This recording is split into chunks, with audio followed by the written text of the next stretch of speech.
menerima bantuan hutang dari Cina.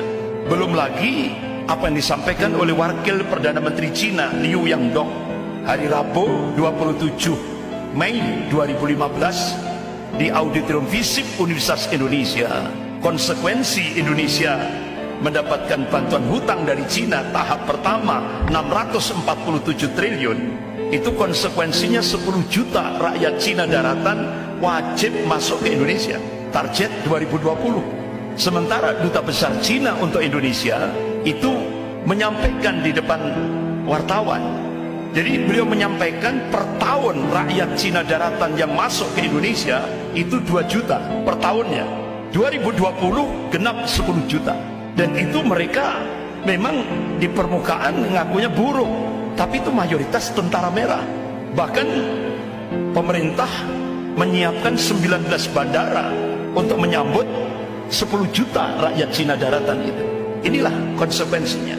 Bahkan ketika Indonesia berubah kiblat ke Cina, wajib Indonesia sebagaimana terungkap dalam nota diplomatik kode referensi Beijing 1448. Jadi Cina akan melakukan akselerasi percepatan untuk menjadikan Indonesia menjadi negara sekuler.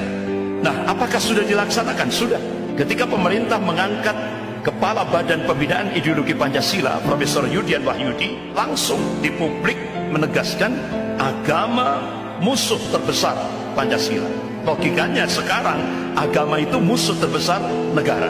Dan itu terasa sekali, sangat terasa sekali, tahap demi tahap. Bahkan Guru Besar Ilmu Politik dan Militer Profesor Salim Said, beliau mengungkapkan sekarang ini kader-kader komunis yang sudah masuk di pemerintahan dan kader-kader komunis hampir 200 lebih yang duduk di DPR RI itu menggunakan kekuasaan untuk melakukan balas dendam terhadap Islam, umat Islam dan ulama. Kira-kira sudah terjadi apa belum? Sudah.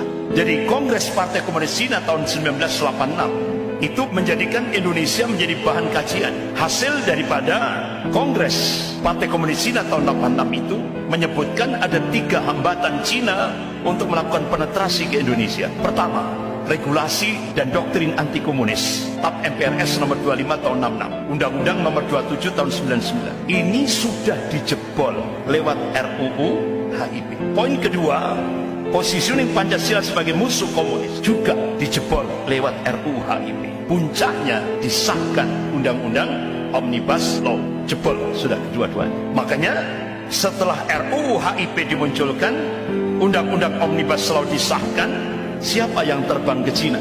The real Presiden. Artinya apa? Petinggi-petinggi Cina, petinggi-petinggi Partai Komunis Cina benar-benar sangat gembira sekali. Artinya apa? Indonesia taat sekali apa yang sudah ditetapkan oleh Cina. Kemudian poin ketiga, sikap anti komunis di kalangan umat Islam Indonesia masih kuat. Dan satu-satunya tokoh yang paling ditakuti oleh Partai Komunis Cina dan 9 naga, itu seperti yang diungkapkan oleh pakar politik dari Universitas Indonesia, yaitu Dr. Syahganda Nainggolan yang sekarang ditahan. Itu beliau menyampaikan satu-satunya yang paling ditakuti oleh Partai Komunis Cina dan 9 naga adalah Habib Rizik Syihab. Makanya beliau target untuk dibunuh. Upaya pembunuhan terhadap beliau itu sudah 11 kali. Terakhir pakai sniper. Kemudian beliau hijrah ke Mekah Al-Mukarramah. Makanya strategi ketiga ini, Presiden Cina memerintahkan kepada Indonesia untuk menghadapi Habib Rizik Syihab ini. Perintah Presiden Cina pakai hard power, kekuatan kekerasan.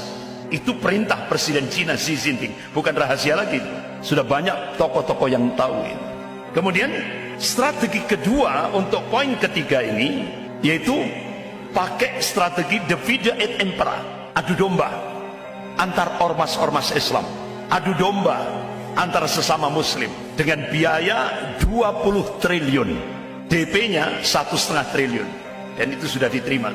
Bahkan termasuk pembuatan film My Flag, ya kan, yang ditokoi oleh Gus Muafik, itu juga masuk dalam proyek 20 triliun. Kemudian strategi yang ketiga untuk menghadapi poin ketiga ini, yaitu pakai strategi penguasaan media mainstream di Indonesia. yang hampir 90% dikuasai oleh 9 naga. Makanya jangan kaget.